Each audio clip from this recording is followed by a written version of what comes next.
Kalau kita baik sama seseorang, orang itu akan baik juga sama kita. Kata siapa tuh? Bohong. Dusta. Ngehayal. Kok bisa kalian ngomong kayak gitu?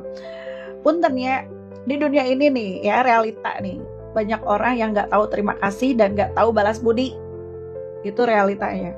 Kalau kita selalu berekspektasi tinggi saat kita baik pada seseorang, dia akan baik sama kita, yang ada rasa kecewa yang kita rasakan.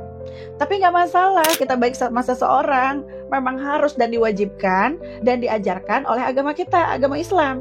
Memang kita harus baik kepada semua orang, cuman jangan berharap lebih. Ya, kita baik nih sama si A, kita jangan berharap dia akan baik juga sama kita. Ya udah, ikhlasin aja, karena memang kita diajarkan untuk ikhlas dan ridho. Saat kita mengharapkan kebaikan dari orang yang sudah kita kasih kebaikan, yang ada kecewa, menderita, sakit hati, betul nggak? Mending ikhlas aja, nggak apa-apa. Amaluna amalukum, tenang aja sayang ya. Ada tabur, ada tuai, ada tanam, ada panen, betul nggak?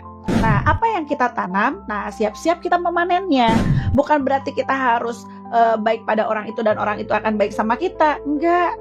Allah akan memberikan ya orang ya yang baik juga terhadap kita, tapi nggak tahu siapa. Yang penting kita ikhlas.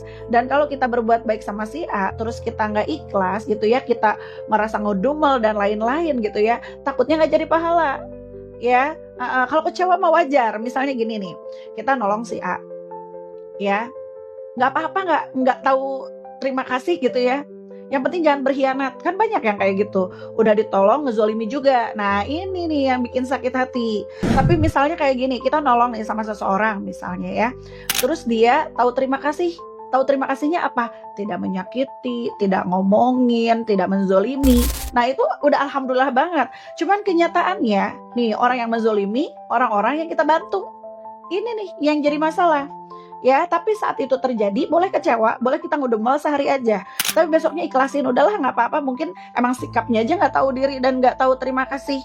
Ya, biarkan aja dia belajar dari kesahnya sendiri. Kita nggak usah terus-terusan membenci orang itu. Cukup kecewa, jangan lebih dari 1 hari aja. Karena ingat ya, tidak banyak manusia yang tahu adab dan etika. Saat kita perlakukan baik, belum tentu dia memperlakukan kita baik.